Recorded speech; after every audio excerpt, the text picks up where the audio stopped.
Cek.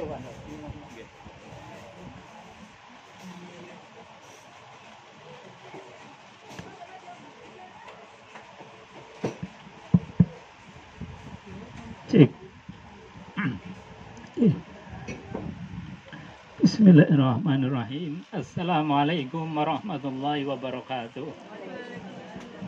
Bismillah biquwatillah wa binasrillah la hawla wa la quwata illa billah. Asyhadu an la ilaha illallah wa asyhadu anna Muhammadan abduhu wa rasuluh. Allahumma shalli wa sallim ala sayyidina Muhammad wa ala alihi wa sahbihi ajma'in. La hawla wa la quwata illa billahil aliyil azim. Amma ba'd.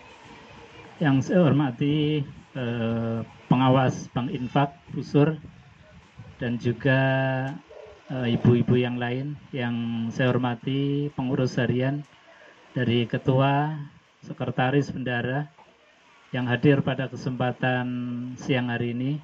Juga di sini ada Pak Anwar Khalil selaku sesepuh kita di Masjid Al-Azhar, juga di Pondok Hafid yang sering kita gunakan untuk aktivitas Bank Infak juga. Alhamdulillah wa syukurillah la ni'matillah. Pada kesempatan siang hari ini kita bisa hadir di tempat yang mulia ini dalam rangka untuk syukuran. Mudah-mudahan yang kita syukuri betul-betul kita ini keluar dari Ramadan jadi orang-orang yang sukses dan berhasil. Amin ya rabbal alamin. Ini karena husnudzonnya kita saja. Karena PD-nya kita. Jadi kita PD husnudzon, insya Allah puasa kita berhasil. Kalau diukur dari idealismenya Rasulullah sebetulnya jauh sekali.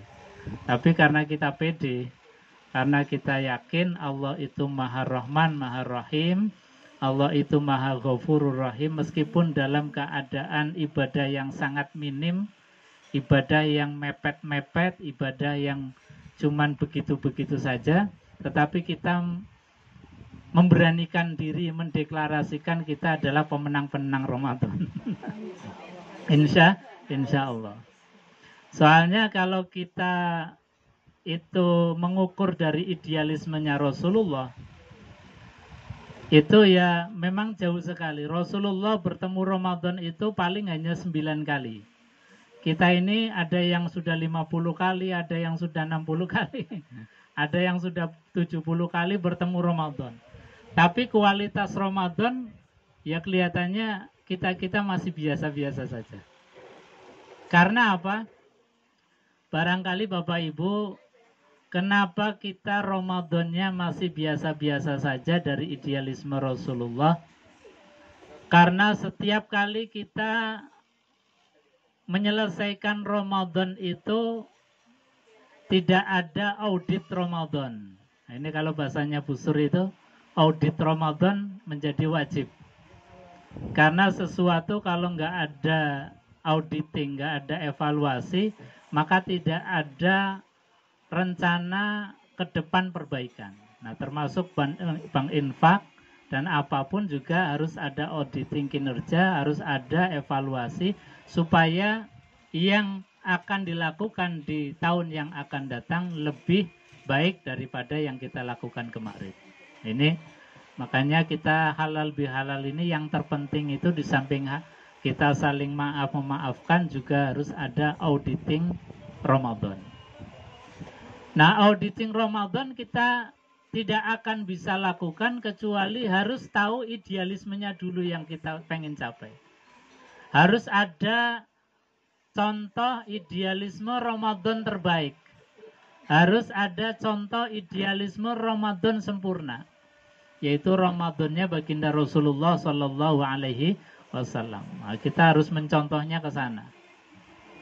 Kalau kita melihat kesuksesannya Rasulullah dalam Ramadan itu dimulai dari sebelum Ramadan itu Nabi kan luar biasa. Jadi sebelum Ramadan pertama itu Nabi dan para sahabat terjadi peperangan yang luar biasa dahsyat. Saking dahsyatnya itu nggak bisa kita bayangkan. Nggak bisa dibayangkannya karena satu personil daripada kaum muslimin itu mungkin 1:3 atau bahkan 1:4. Sehingga apa? Nggak imbang belas.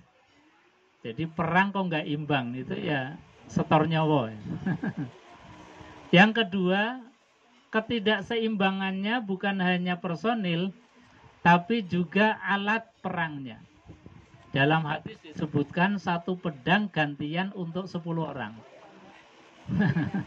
Long perang kok pedangnya gantian itu perang. Jadi belas nggak imbang.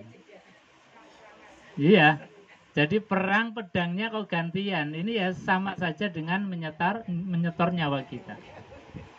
Belum lagi logistik yang dilakukan atau dimiliki oleh Rasulullah SAW itu luar biasa, sangat terbatas. Itu digambarkan satu kurma itu dimut beberapa sahabat. Jadi bukan dimakan, tapi gentian dimut. Setelah kira-kira cecep gitu dapat manisnya dan dapat kekuatan fisik, kemudian gantian. Ini kan kita nggak bisa bayangkan. Kalau puasanya kita setidak-tidak atau selangkah-langkahnya makanan tetap ada kolak pisang. Selangkah-langkahnya minuman, kalau Ramadan kita insya Allah ada es buah, ada macam-macamnya. Nah ini zaman Rasulullah. Apalagi digambarkan dalam hadis itu, minuman kala itu, air itu sungguh sangat langka. Saking langkanya itu digambarkan kotoran onta yang masih basah, itu diperes, diambil airnya. Ini saking langkanya. Dan kita sudah nggak bisa membayangkan lagi itu seperti apa zaman Rasulullah. Tapi toh yang demikian itu kemenangan ada di pihak kaum muslimin. Luar biasa. Tapi meskipun kemenangan ada di pihak kaum muslimin, apa kata Rasulullah? Kharajna min jihadil asghar ila jihadil akbar. Wahai sahabat, kita ini baru keluar dari perang kecil. Perang yang begitu spektakuler katanya perang kecil. Padahal sahabat kala itu masih banyak yang lukanya menganga, masih banyak yang darahnya mengalir. Tapi itu kata Nabi adalah perang kecil. Ila jihadil asghar, dan akan bertemu dengan jihad yang lebih dahsyat lagi. Nah, para sahabat ya seperti kita lah. Itu saja perang yang sebegitu dahsyatnya katanya kecil, kok kita akan ketemu lagi perang yang lebih besar lagi. Ya tambah nyali, ciut nyalinya. Kemudian tanya kepada Rasulullah, wahai Rasulullah SAW, apakah kita akan menghadapi musuh yang lebih banyak lagi dari ini? Apakah kita akan menghadapi perang yang lebih dahsyat lagi? Maka jawab Rasulullah, ya kita akan menghadapi perang yang lebih dahsyat, yaitu jihadun nafs, memerangi hawa nafsu. Nah, Ramadan kemudian datang. Artinya apa? Bahwasanya kemarin Ramadan itu perangnya kita luar biasa, yang sangat dahsyat. Kalau perang yang tadi logistiknya nggak imbang, logistiknya sangat minim, personilnya nggak imbang, itu saja masih dimenangkan kaum muslimin. Tapi dengan perang jihad melawan hawa nafsu, melawan dirinya sendiri, itu hampir-hampir kita nggak akan pernah menang. Coba ada nggak yang berani ngacung, yang Ramadan kemarin nggak bohong? Ada yang berani ngacung, yang Ramadan kemarin nggak ghibah? Kayaknya kita ini. Nah, jadi kalau ukurannya nggak bohong, nggak hibah, seperti yang ukurannya disampaikan oleh Rasulullah, ini artinya masih butuh perjuangan yang ekstra besar bagi kita. Makanya tadi kita sampaikan, kita tadi ngomong bahwasanya kita berhasil di Ramadan itu karena kepedean kita. Karena kepedean kita, tapi juga karena Rahman dan Rahimnya Allah. Meskipun kita dalam berbagai hal itu sangat minim dalam ibadah kita, sangat terbatas dalam ibadah kita, tapi husnudzan, insya Allah ibadah kita diterima oleh Allah Subhanahu wa Ta'ala. Bapak Ibu jamaah yang dimuliakan Allah Subhanahu wa Ta'ala, ini spektakulernya Ramadan. Nah, Ramadan itu kita bisa gambarkan sebagai pemenang yang asli. Itu bisa dilihat endingnya. Jadi kalau kita misalnya lihat ada pilkada, pilgub, pilpres, itu kan kalau endingnya happy, itu biasanya oh itu menang deh. Tapi kalau endingnya lesu, udah kalah, utangan banyak. Jadi menang dan kalah itu bisa dilihat dari endingnya, dari akhir perjuangan kita di Ramadan. Nah, akhir di perjuangan kita Ramadan bisa dilihat kata Allah ketika kita telah menyelesaikan Ramadan, walitukabbirullaha ala mahadakum. Maka buatlah yel-yel dengan bertakbir kepada Allah Subhanahu wa taala. Nah, kita endingnya takbir kita itu kemarin semangat enggak? Itu bisa dilihat. Orang yang berjuang sukses itu pasti endingnya semangat ketika yel-yel. Ketika mengungkapkan keberhasilannya. Jadi takbir itu bukan hanya sekedar ritual atau bukan hanya sekedar budaya atau menjadi rutinitas kita ketika Idul Fitri. Tetapi lebih dari itu, satu adalah perintah Allah. Kata Allah, kalau kita sudah menyelesaikan daripada puasa sebulan penuh, maka tutuplah dengan takbir. Walitukabbirullaha ala ma hadakum wa la'allakum tashkurun. Agar kalian menjadi orang yang pandai berterima kasih. Agar kalian pandai bersyukur kepada Allah. Jadi takbir itu sebagai ungkapan terima kasih kita atas keberhasilan kita dan atas pertolongan Allah menyelesaikan dan mengalahkan hawa nafsu kita. Jadi makanya takbir di zaman Rasulullah itu heroik, tanpa toa, tanpa speaker, tapi di ujung-ujung Madinah itu bergema. Jadi bisa kita lihat dalam hadis-hadis itu, gema takbirnya di zaman Rasulullah itu menggema di seluruh antero Madinah. Meskipun zaman itu tidak ada speaker, tidak ada toa, tapi gemanya itu luar biasa. Karena apa? Semangatnya menghadapi kemenangan besar. Tahu bahwa kita itu berperang melawan hawa nafsu dan ini adalah kemenangan yang luar biasa. Maka semangatnya ketika yel-yel takbirnya itu luar biasa. Yang di rumah ya takbiran di rumah, yang di pasar takbiran di pasar. Nah kita takbir itu di masjid sudah takbiran. Jadi ngandal ke takbiran masjid. Padahal di situ ada perintah Allah, walitukabbirullaha ala ma hadakum wa la'allakum tashkurun. Jadi supaya kita dicap, distempel sebagai orang yang bersyukur, ya takbir kencang. Takbirnya semangat. Jadi semangatnya takbir itu bisa menjadi indikator bahwa kita betul-betul di Ramadan itu berperang dan menang. Nah kalau kita berperang kemudian akhir-akhir Ramadan ya santai-santai. Nah, itu berarti indikatornya belum kelihatan. Nah, Bapak Ibu hadirin jamaah yang dimuliakan Allah Subhanahu wa taala. Jadi itu diantara perlunya kita bermajelis halal bihalal, satu auditing Ramadan. Yang kedua adalah saling maaf memaafkan.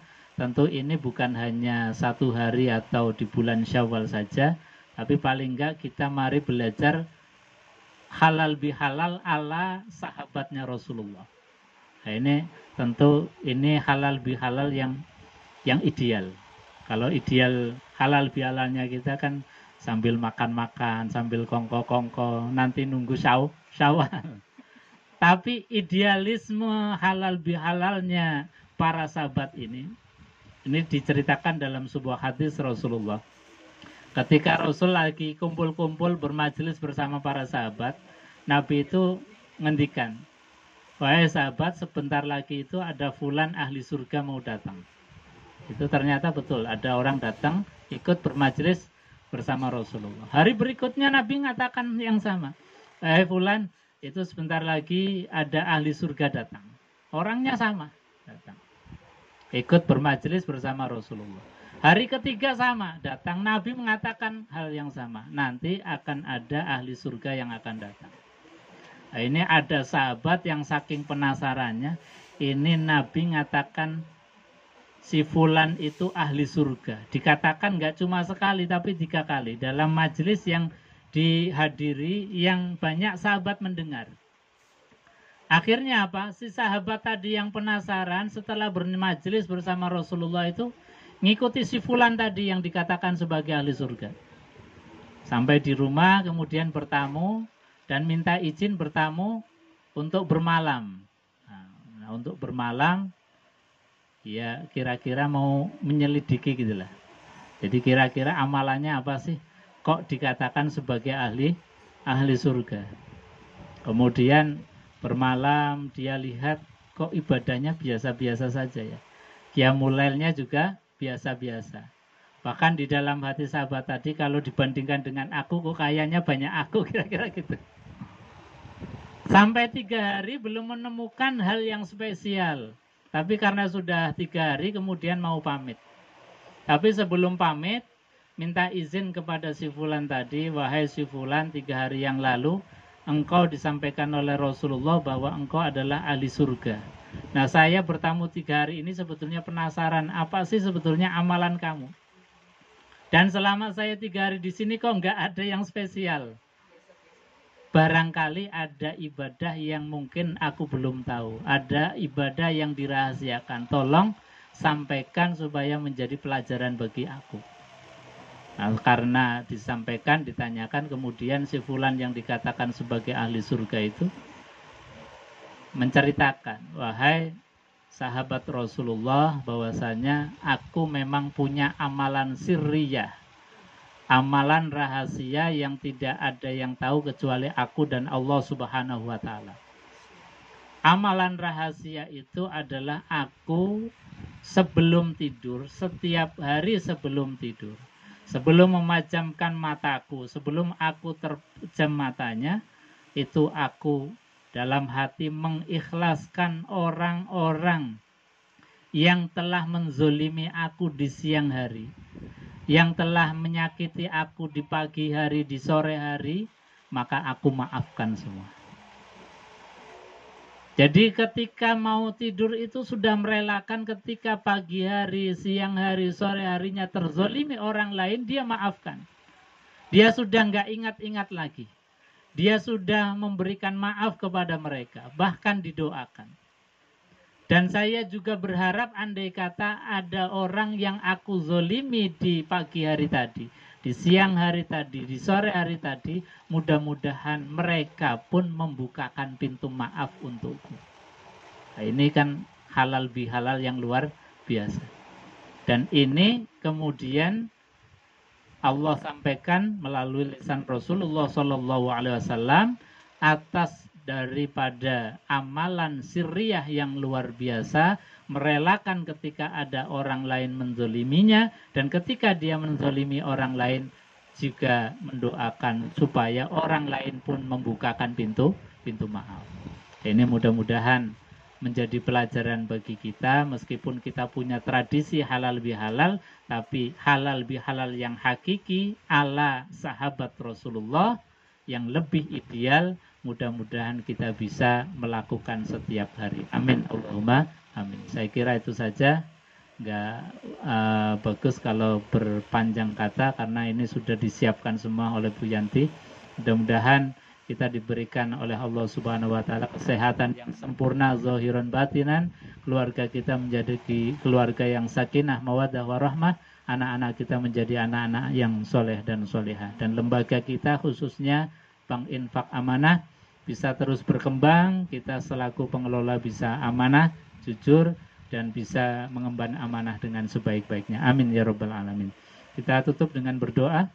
Mudah-mudahan apa yang menjadi hajat kita, keluarga kita dikabulkan oleh Allah Subhanahu wa Ta'ala. Allahumma shalli wa sallim ala sayyidina Muhammad fil awalin wal akhirin wa sallim radhiyallahu ta'ala an kulli sahabati Rasulillah ajma'in. Alhamdulillahi rabbil alamin, hamdan syakirin, hamdan na'imin, hamdan yuafi ni'amah wa yukafi mazidah. Ya Rabbana lakal hamdu kama yanbaghi li jalal wajhikal karim wa 'azimi sultanik.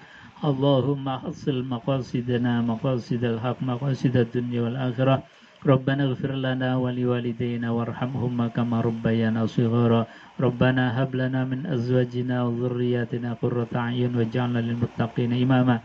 Allahumma ij'al jami'a auladana wa jami'a talamizana waladan shalih waladan muti'an waladan 'aliman waladan zakiyan waladan hafizan lil Qur'anil azim. Rabbana atina fid dunya hasanah wa fil akhirati hasanah wa qina adzabannar. Wa sallallahu ala sayyidina Muhammad wa ala alihi washabbihi wasallam. Walhamdulillahi rabbil alamin. Bapak Ibu hadirin jamaah yang dimuliakan Allah, demikian yang bisa kami sampaikan. Sebagai penutup kami sampaikan taqabbalallahu minna wa minkum minal aidin wal faizin wal maqbulin wal maghfurin wa antum bi khairin fi kulli am. Mudah-mudahan ibadah kita selama Ramadan diterima oleh Allah Subhanahu wa taala. Amin ya rabbal alamin. Kurang dan lebihnya mohon maaf. Assalamualaikum warahmatullahi wabarakatuh. Assalamualaikum warahmatullahi wabarakatuh. Terima kasih Pak Ustadz Fatur Rahman.